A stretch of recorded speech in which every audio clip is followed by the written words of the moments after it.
Okay, it's day 191. This is part 3. I'm here in Ames, Iowa. I was just in Des Moines, Iowa, though, interviewing Noreen Golsh, or Gosh is her name. You may remember her son was kidnapped, Johnny Gosh. I don't really want to repeat that story. You can Google her name, Gosch. You can find all about the case. There's a good Netflix movie about it, so you can search on that. One of the things I found out, though, was there was 2 successive kidnappings in the area of West Des Moines, which is a separate city than Des Moines, about 2 years later and then 2 years after that.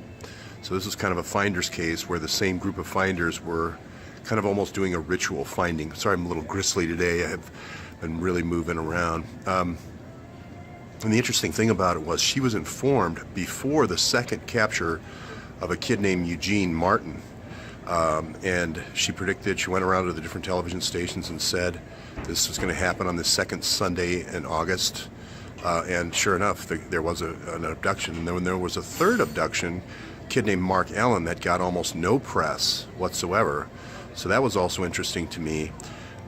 The other things about the case that I think kind of bleed over into the case that I'm developing in the area of Virginia is all these houses, all these safe houses. I published Arshaf Mahmoud's, all his houses. And I've been thinking, these are just places where MS-13 can crash when they first come into the country. These are places where limo drivers can get their start. These are places, maybe there's drugs moving back and forth. But she had said when her son was abducted, they went to a farmhouse for about 2 or 3 weeks, and they waited there at the farmhouse before somebody came and got them and paid them cash for Johnny. So I started thinking, oh my goodness, I hope some of these houses we've discovered, and I published on Twitter with the social security numbers for follow-up, for direct follow-up.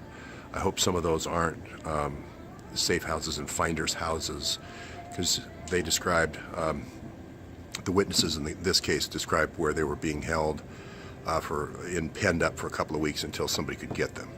So that's kind of my wrap-up here in Des Moines from the Gosh case, excuse me.